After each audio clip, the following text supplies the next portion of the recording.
The facts of hate. How is it that some white people attack facilities, art installations, churches, homes, and communities simply because they exist?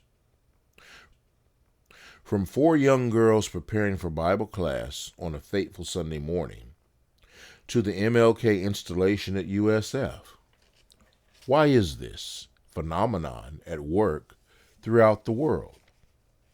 Personally, I have some observations, starting with the current attack on real history, how it's taught and disseminated in educational settings in a natural, inclusive way. Recently, the Florida governor stated that teaching of true history makes white children ashamed of being white. Nothing could be further from the truth.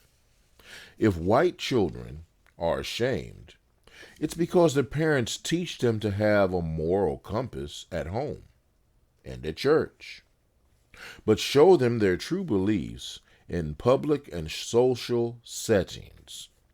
They see and listen to their parents, grandparents express anti-human ideas and behaviors, express false histories to their children who, when they learn the true history, see the truth of their hypocrisy. That is the source of white shame.